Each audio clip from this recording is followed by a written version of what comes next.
Hello, dear listeners, and welcome to another episode of Extra Extra. It's all about whiskey. I am your host, your guiding light, your man about town. You're a North Star, Jason. Why so serious? See what I did there? I am the whiskey wizard, Jason Johnston Yellen. I'm joined, as always, and it is a pleasure when he does bless us with his presence. He is the whiskey cherub. He is Joshua Morrissey Hatton. Welcome. That's me. Thank you for having me on this. That's always good podcast. To have you. Yeah. So, on Extra Extra, you or I, whoever's turn it is, brings a whiskey news story to the attention of the other. We spend the first half of the episode reading said article and then the second half riffing on it. And it's a pretty standard, normal, usual type of whiskey chat that you and I have. Mm-hmm. But in these instances, we record it and we make sure that our dear listeners can listen to that chat at their leisure. There you go. We're blessing them with our candor, with our voices, with our dialogue. I like your use of candor. That was quite nice.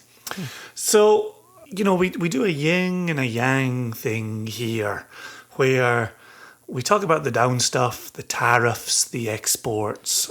Last episode, we even had a wee think about a potential future whiskey loch.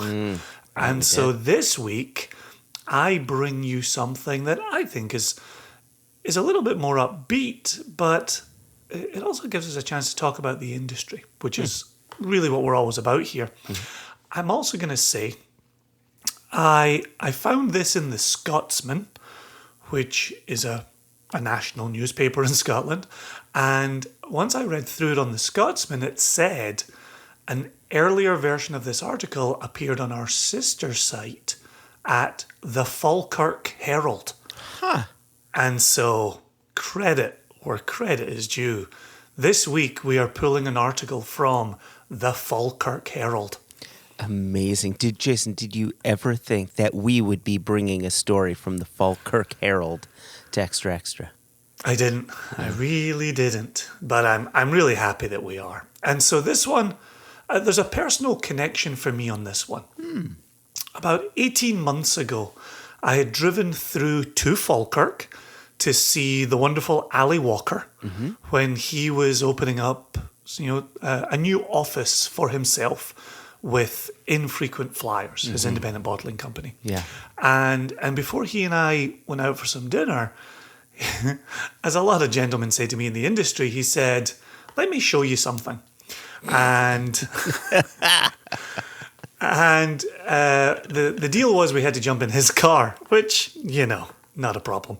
So we jumped in his car and we drove across Falkirk. And we actually drove by some of the final buildings of the Rosebank Distillery that haven't come down yet. Oh, interesting. And then saw a little bit of not quite a new build, but an area where there would eventually be a new build, right? Yep. And so that was really fun. That was a cool little thing. Saw the little canal that famously ran alongside the Rosebank site. Yeah, sure. Then he said, "Let me show you something else." And at that point, we're off to such a good start. I can hardly say no. Yeah. And so we continued on in the car. And he drove me over to the Falkirk Distillery Company.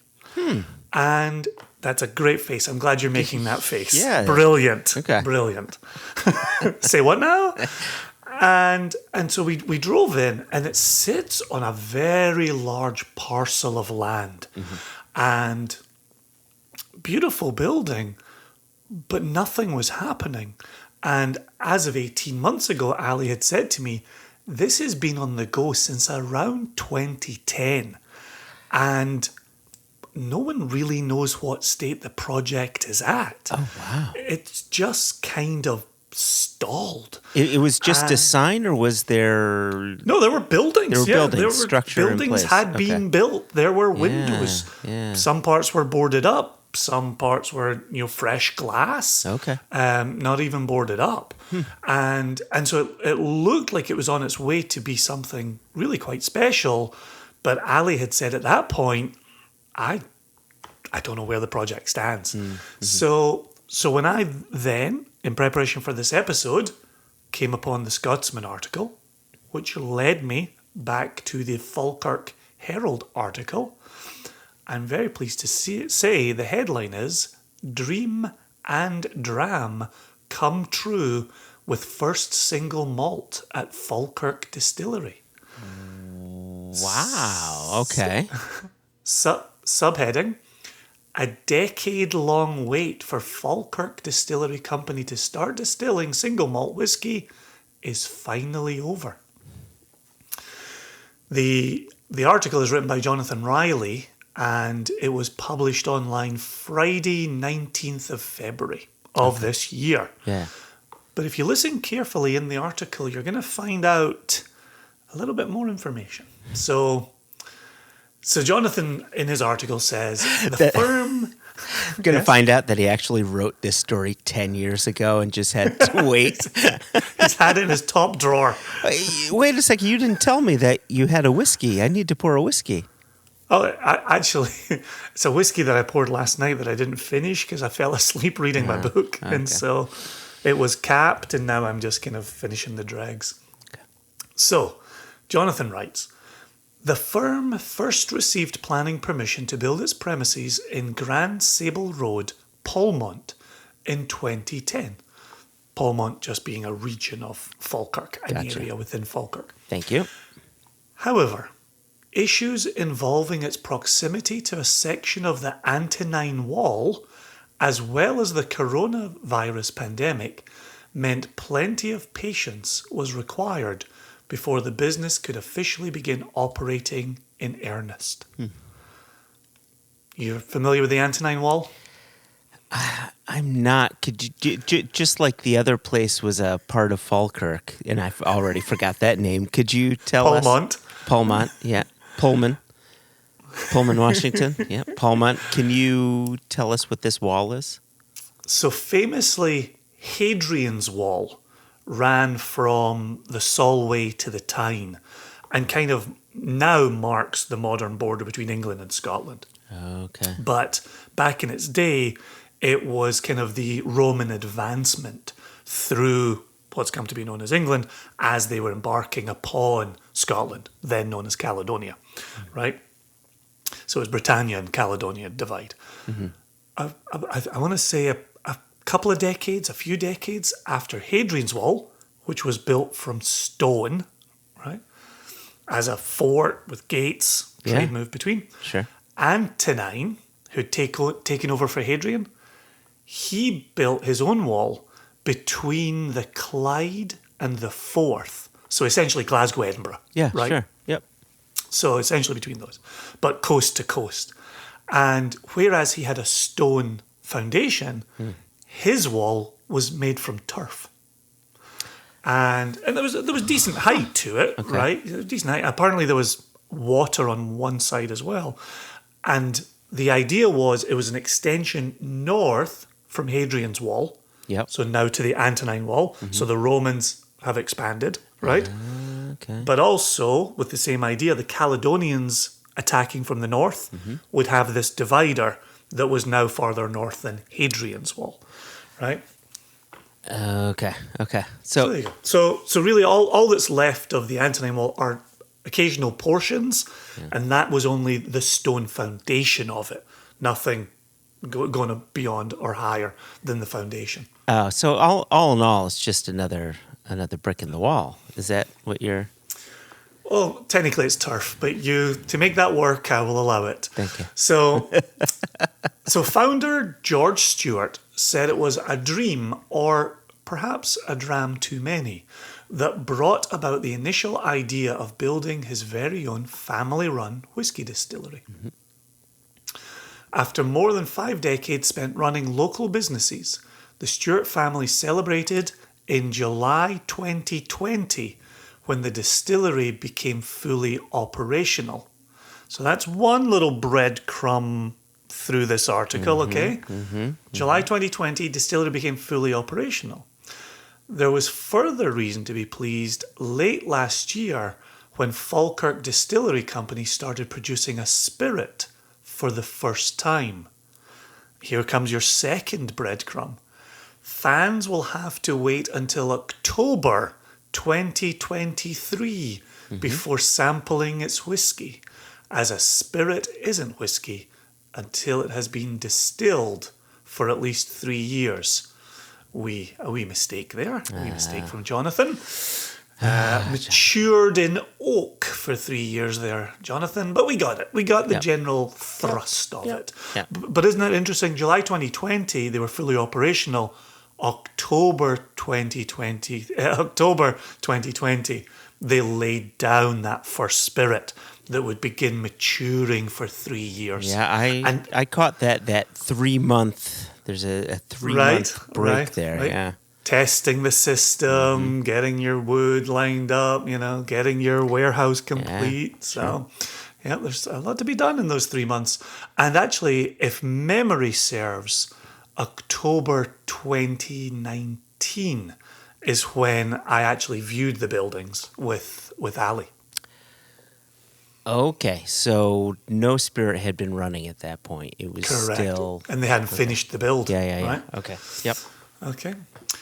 So here's a bit of detail for us. Inside the magnificent new distillery building are 2 copper stills and a copper mash tun, which have a long history in whisky distilling, having come from the Caperdonic distillery at Rothes, Aberlour. Possessing the ability to eventually produce over 1 million litres a year, and I'll add in here, I haven't checked the Falkirk Herald, I think it might have run automatically.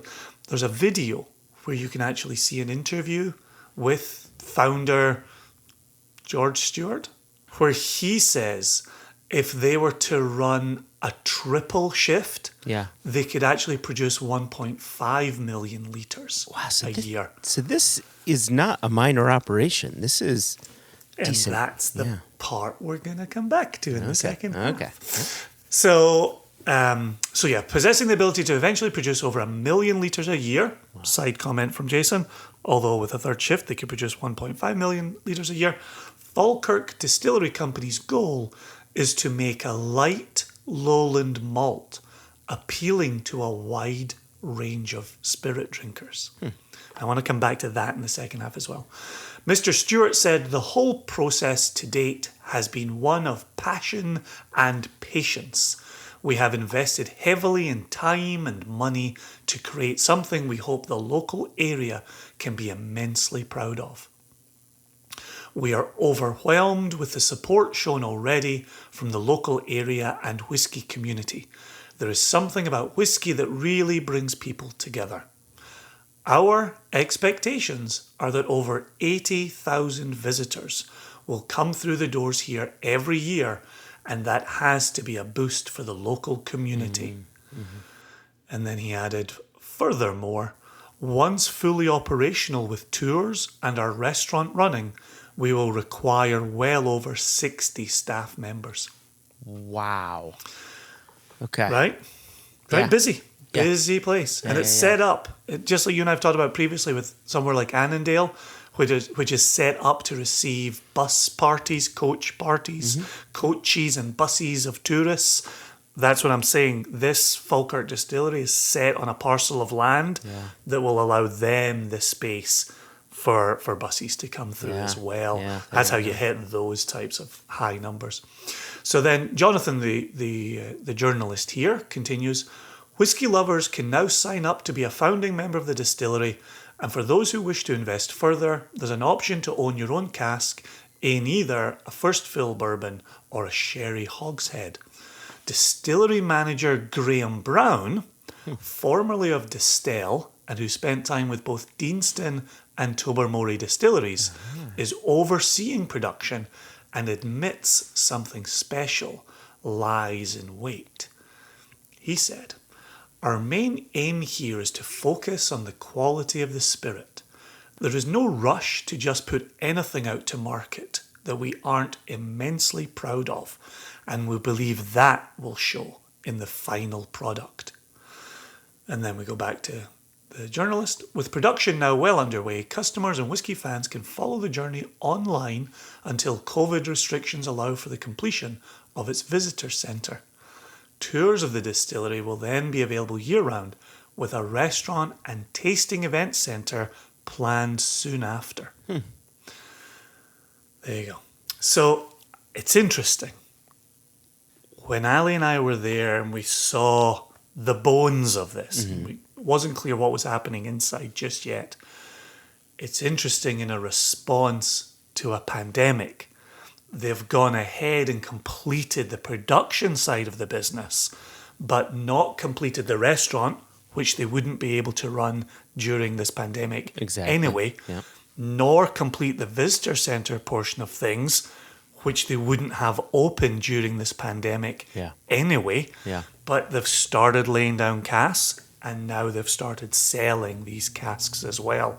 So I think that's done a lovely job of kind of framing what I saw with Ali into the article, into what comes next for the distillery. So let's wrap up our first part here, and we'll come back and have a wee chat about this after these musical notes.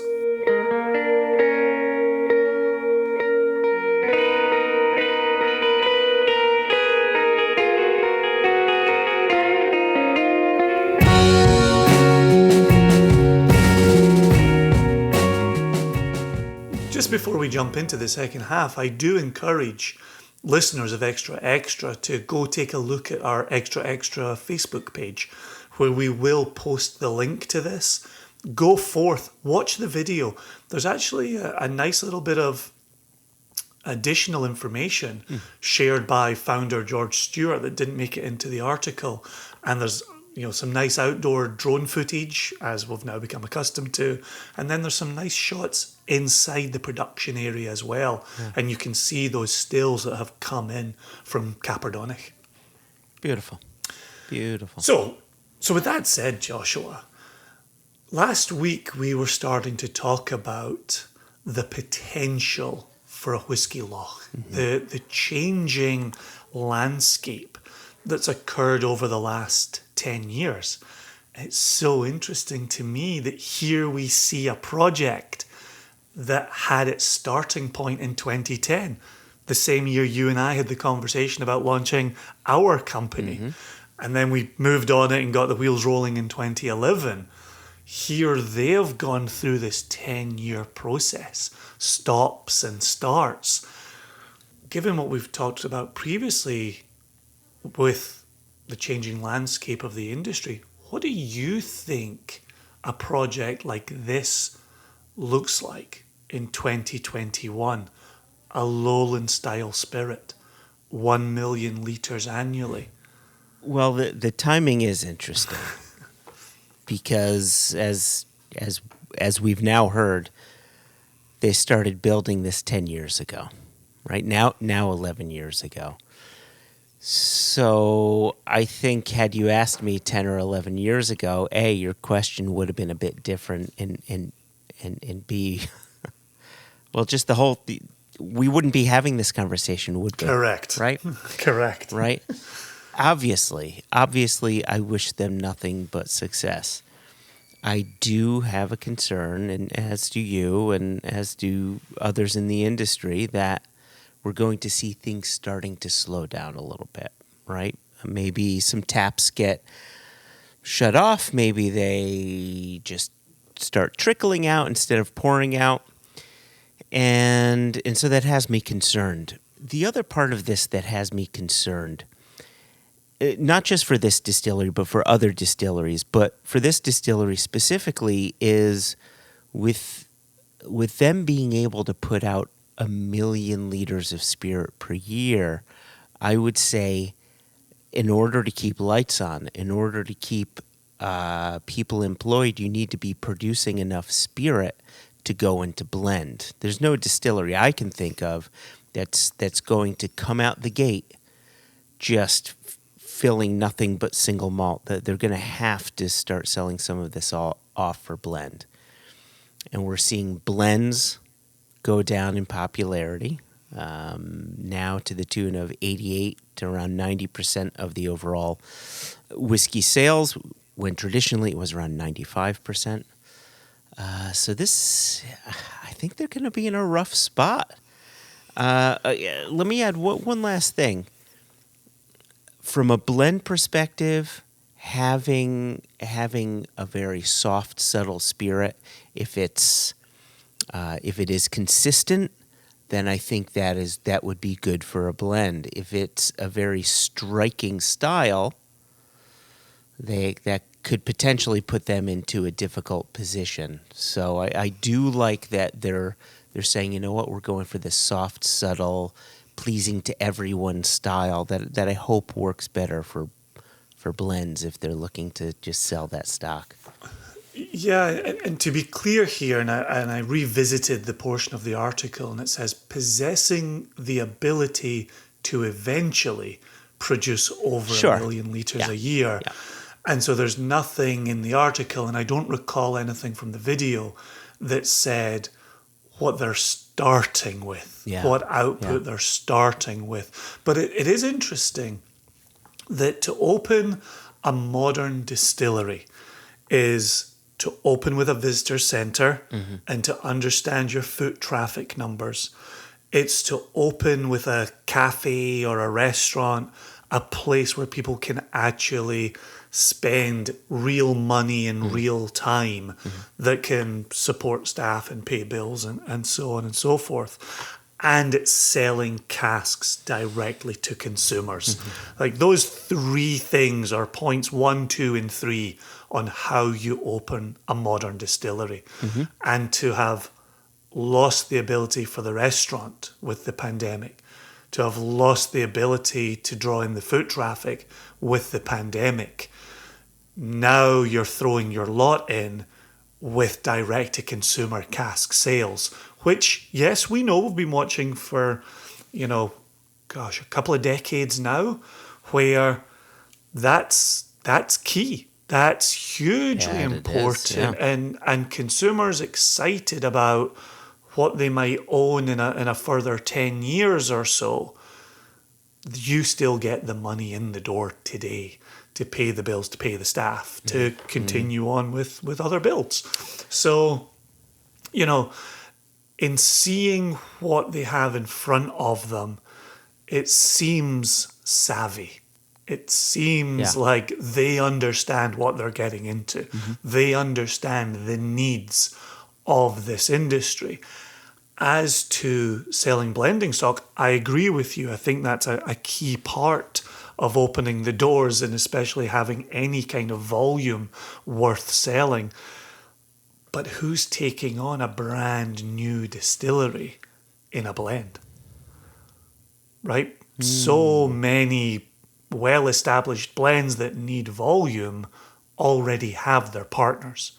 And you don't, on day one of a new distillery, say, tell you what would be a great component to this blend.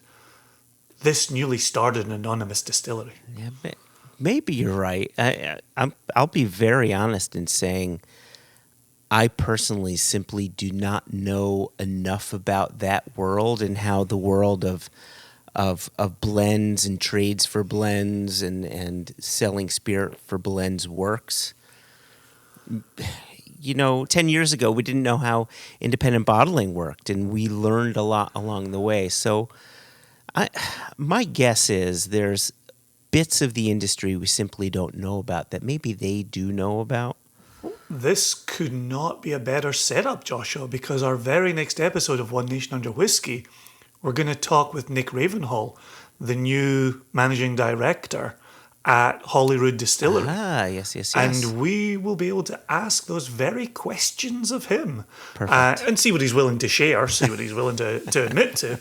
But there is, right? And it is interesting, because I did think about our friends at RØDE when I read this piece today about Falkirk Distillery, where they're talking foot traffic, 80,000. We know with our friends at RØDE, they're in Edinburgh. They expected Edinburgh foot traffic. Yeah. And then boom, you have a pandemic, you lose your foot traffic, and you go, oh shit, we just lost a third of our income, right? And I'm not saying that those are equally divided, right? Yeah. Okay, Yeah. it's a third what you can feed people on site. It's a third, the feet coming through and doing your visitor centre visits and walking away with bottles, and it's a third buying casks. I'm not saying they're equally divided.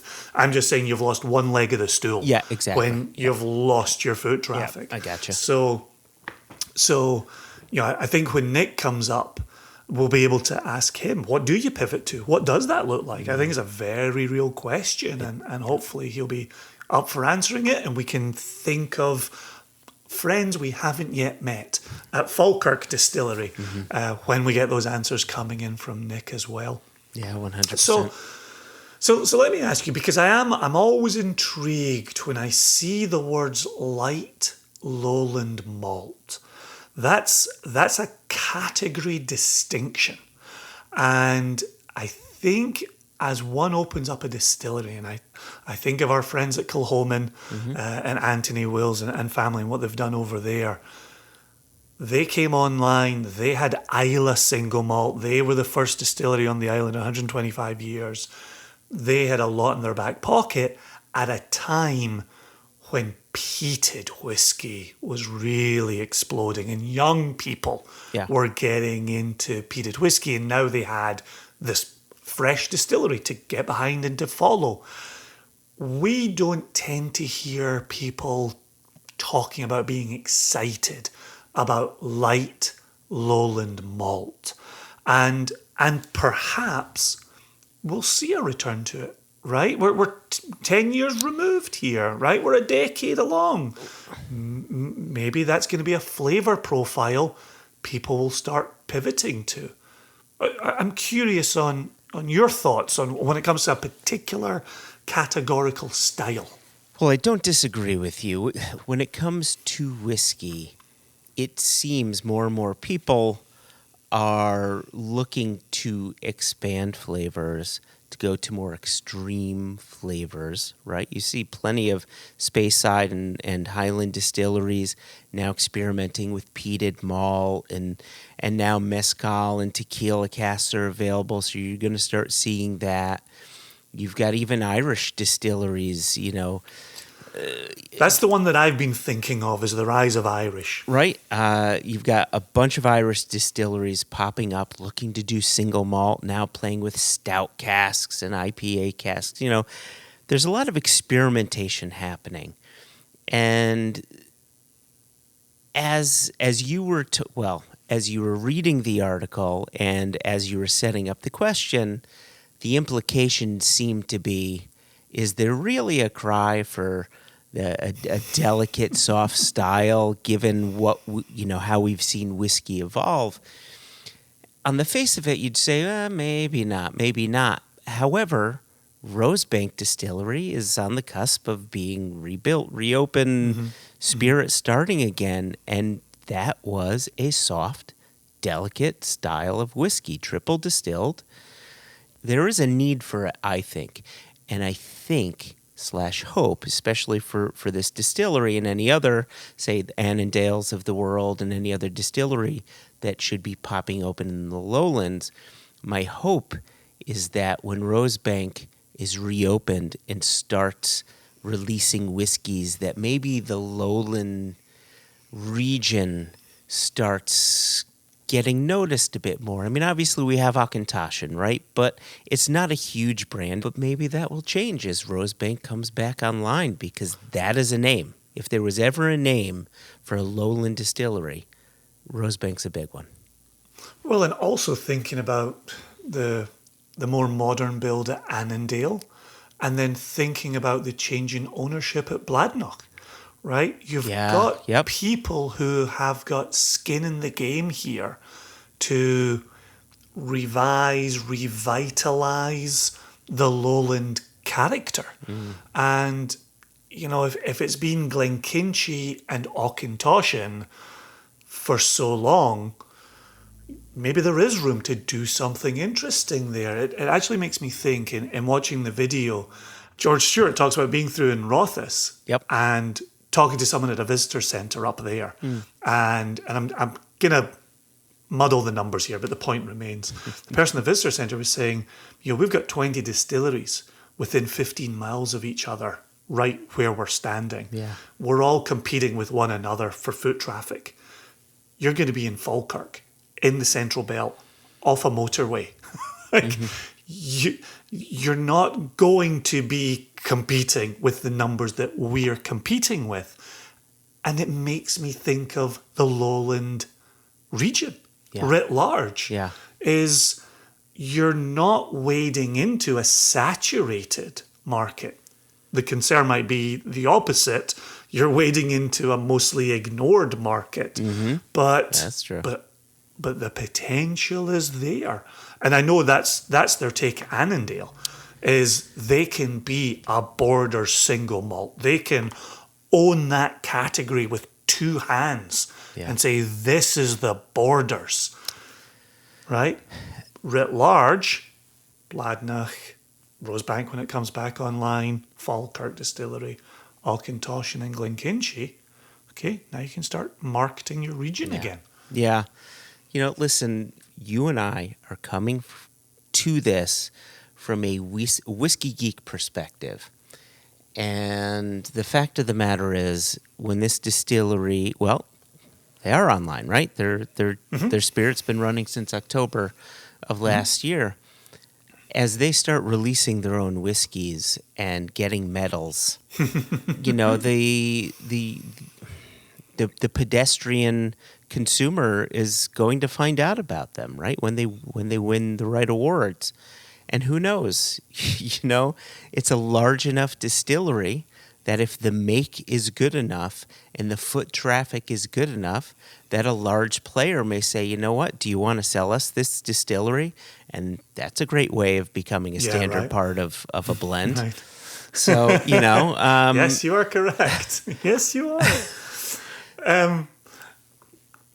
It echoes a point I was going to get out of here on, which is when you've taken the time to step foot inside a distillery, that distillery means more to you than if you'd only read about it or seen it online in passing. 100%. Yep. And if you can translate some of those 80,000 pairs of feet into supporters and ambassadors for your distillery, you'll generate a following real quick, and I think that's another peek into the future for them as well.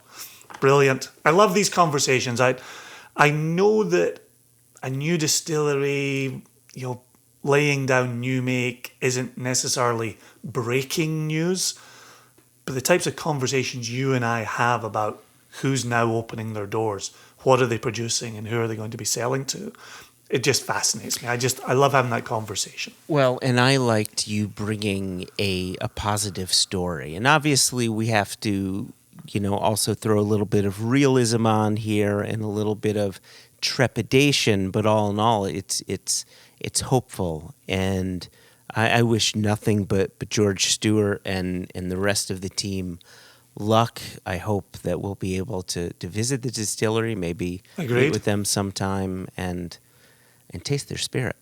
Always. Yep. Brilliant, man. If any of our dear listeners want to get in contact, drop us an email, questions@onenationunderwhiskey.com. Never, ever, and forever an E in whiskey. But we'd love to hear from you. And until next time, dear listeners, Whiskey Cherub, this is the Whiskey Wizard bidding you all fond farewell. Whiskey Cherub does the very same. Cheerio.